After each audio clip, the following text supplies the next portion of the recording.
नमस्कार, मैं हूँ एस्ट्रो वास्तु एक्सपर्ट सावी सिंह और आपके राशिफल के साथ आज हम फिर से हाजिर हैं।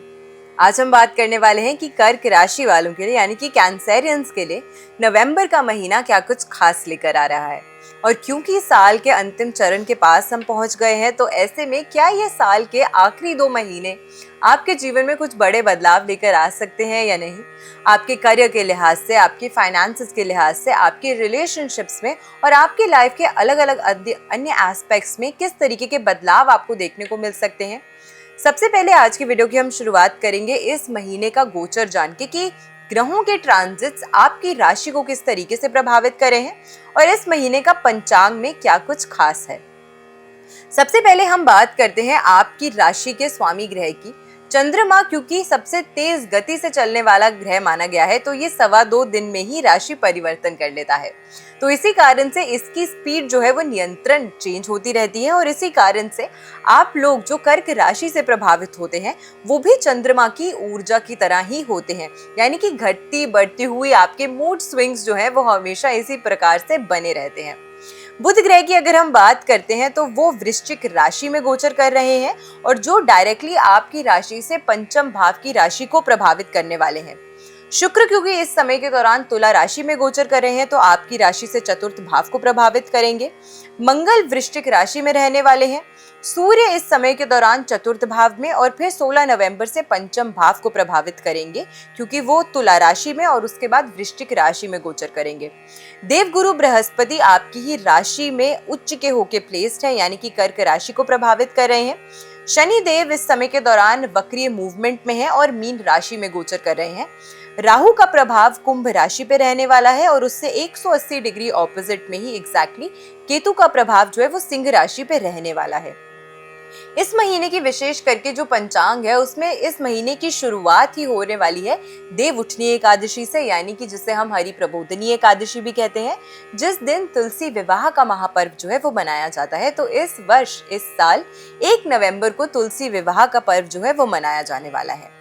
इस महीने की सबसे महत्वपूर्ण पूर्णिमा, जिसे हम कार्तिक पूर्णिमा के नाम से जानते हैं, वो 5 नवंबर को मनाई जाने वाली है और इसी के साथ 5 नवंबर को ही देवगुरु नानक जयंती भी मनाई जाएगी।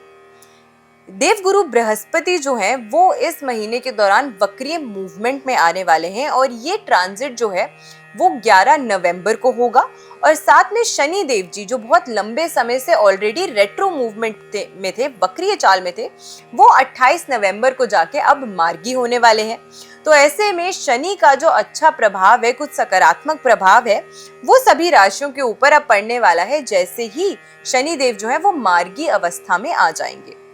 बुध की अगर हम बात करते हैं तो क्योंकि ये वृश्चिक राशि में आपकी राशि से पंचम भाव की राशि में गोचर कर रहा है, आपकी प्लानिंग को बहुत ही ज्यादा प्रिसाइज और अच्छा बनाते हुए नजर आता है। इस महीने के दौरान आप जो भी निर्णय लेंगे उसमें काफी ज्यादा प्रैक्टिकलिटी जो है वो देखने को मिलेगी। शुक्र की अगर हम बात करते हैं तो वो चतुर्थ भाव में गोचर कर रहे हैं और चतुर्थ भाव नेचुरली सुख सुविधा का भाव माना गया है और वहीं देवगुरु शुक्र जो है वो ग्रह है जो आपके जीवन में आपको लग्जरी लेकर आता है। तो आपके जीवन में क्योंकि ये ग्रह शुक्र जो है वो लग्जरी प्रोवाइड करता है, तो ऐसे में इनका चतुर्थ भाव में जो गोचर होता है वो सकारात्मक चेंजेस आपके जीवन में लेकर आ सकता है। आपकी माँ के साथ आपके संबंध बेहतर हो सकते हैं अगर उसमें कुछ मनमुटाव चल रहा था तो, और साथ में जो लोग प्रॉपर्टी परचेज करना चाहते हैं, नया वाहन लेना चाहते हैं, या फिर हो सकता है कि आप कहीं और किसी और बेहतर घर में शिफ्ट होना चाहते हैं, तो उस तरीके के जो सकारात्मक बदलाव हैं वो आते हुए इस महीने के दौरान नजर आते हैं। मंगल की अगर हम बात करते हैं तो मंगल अपनी स्व राशि में वृश्चिक राशि में ही गोचर करने वाले हैं और यहाँ पर ही आपके पंचम भाव को प्रभावित करने वाले हैं। अगेन हो सकता है कि इस समय के दौरान आप जो भी निर्णय लेंगे, क्योंकि अक्सर कहा जाता है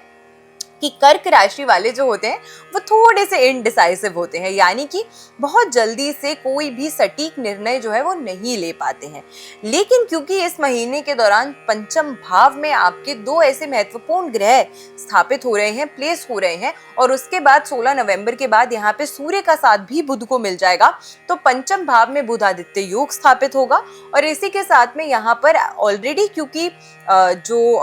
वृश्चिक राशि के स्वामी ग्रह मंगल हैं वो प्लेस्ड है तो आपकी जो निर्णय लेने की क्षमता है, आपकी प्लानिंग करने की जो क्षमता है, आपकी डिसीजन मेकिंग जो पावर है, उसको बेहतर करते हुए नजर आते हैं। गुरु की अगर हम बात करते हैं तो वो आपकी ही राशि में इस समय के दौरान गोचर कर रहे हैं और उच्च के होके गोचर कर रहे हैं।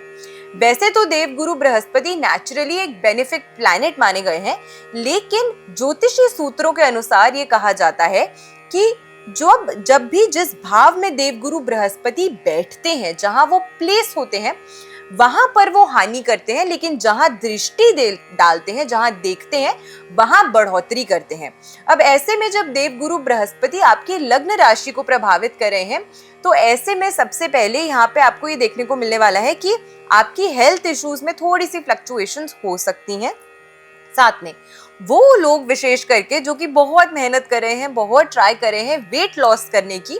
देवगुरु बृहस्पति की प्लेसमेंट की वजह से आपको कहीं ना कहीं इस समय के दौरान वेट लॉस करने में प्रॉब्लम्स का सामना जो है वो करना पड़ सकता है। अपने मीठे खाने पर थोड़ा सा परहेज और कंट्रोल जो है वो भी आपको नियमित रूप से करने का प्रयास जरूर करना चाहिए। मुझे पता है कि ये साल के जो आखिरी महीने होते हैं ये फेस्टिवल के महीने होते हैं, दिवाली जस्ट अभी गई ही है और न्यू ईयर की तरफ हम बढ़ रहे हैं, तो मिठाइयों का आना जाना, लोगों के घर आना जाना, पार्टी करना जो है वो बना ही रहता है, लेकिन फिर भी अपने स्वास्थ्य का और अपनी हेल्थ को आपको सर्वोपरि रखने का प्रयास जरूर करना चाहिए। शनि की अगर हम बात करें तो वो आपके भाग्य स्थान पे यानी कि नवम भाव में गोचर कर रहे हैं और 28 नवंबर से यहाँ पे वक्रीय चाल में भी आ जाएंगे। तो हो सकता है वो लोग जो कुछ अपने जीवन में इन्हांसमेंट देखने का प्रयास कर रहे थे, हो सकता है कि कुछ रिकॉग्निशन, मान प्रतिष्ठा वो चाहते थे उसमें बढ़ोतरी हो, या हो सकता है कि वो लोग जो प्रमोशन का वेट कर रहे थे उन्हें थोड़ा सा अभी इस समय के दौरान वेट जो है अधिक करना पड़ सकता है। राहु की अगर हम बात करें तो अष्टम भाव में गोचर कर रहे हैं और केतु की अगर हम बात करें तो सेकंड हाउस में ट्रांजिट कर रहे हैं। ये एक्सिस जो है द्वितीय और अष्टम भाव की जो एक्सेस होती है राहु केतु की, इसमें विशेष कर आपको पैसों के लेन देन पर अपना ध्यान जो है वो जरूर रखना चाहिए। अगर किसी को पैसे आप दे रहे हैं, मैं तो कहूंगी कि मत दीजिए। अगर आप बहुत आवश्यकता है किसी को, वाकई में आपको लगता है कि इस व्यक्ति को पैसे की अभी सख्त जरूरत है और आप एक अच्छे कर्म के तौर पर किसी को पैसा लेंड भी कर रहे हैं, तो भी ये मन में अपने सोच के रखिएगा कि ये बहुत जल्दी आपका ये जो पैसा है ये आपको वापसी नहीं मिलेगा, क्योंकि सेकंड हाउस में केतु की जो प्लेसमेंट होती है वो कहीं ना कहीं आपको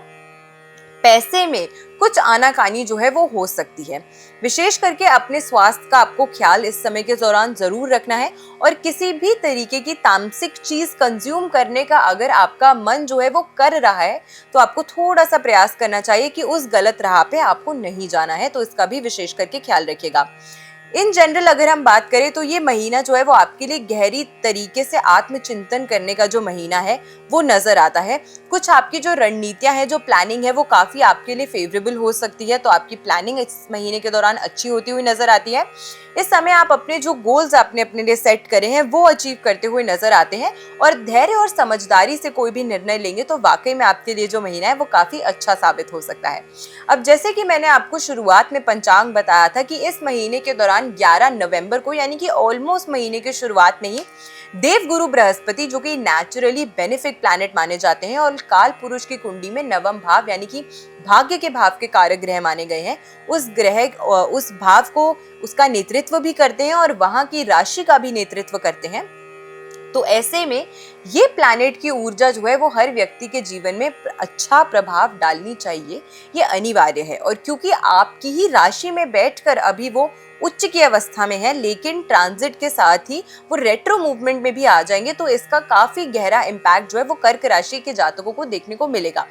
ऐसे में हर गुरुवार के दिन आपको केसर और चावल को मिक्स करके इसकी जो खीर है वो जरूर बनानी चाहिए अपने घर में गुरुवार के दिन, और इसका भोग आपको माँ लक्ष्मी और नारायण भगवान को जरूर अर्पित करना चाहिए और फिर आपको खुद भी ग्रहण करना चाहिए। लेकिन एकादशी के दिन आपको चावल का भोग नारायण और माँ लक्ष्मी को नहीं लगाना है, इसका आपको विशेष करके ख्याल रखना है। अन्यथा हर गुरुवार आपको इस रेमेडी को जरूर करना है। वाकई आपके जीवन में आपको बहुत सकारात्मक बदलाव जो है वो देखने को मिलेंगे। तो मैं आशा करती हूँ आज की वीडियो आपको पसंद आई होगी। वीडियो अगर अच्छी लगी हो तो ज्यादा से ज्यादा लोगों तक वीडियो को शेयर जरूर कीजिएगा और चैनल पे नए हैं तो चैनल को सब्सक्राइब जरूर कीजिएगा। ऐसी बेनिफिशियल वीडियोस के साथ फिर से लौट कर आएंगे हम इसी चैनल पे। मैं आशा करती हूँ आपका दिन शुभ रहे। नमस्कार, जय माता दी।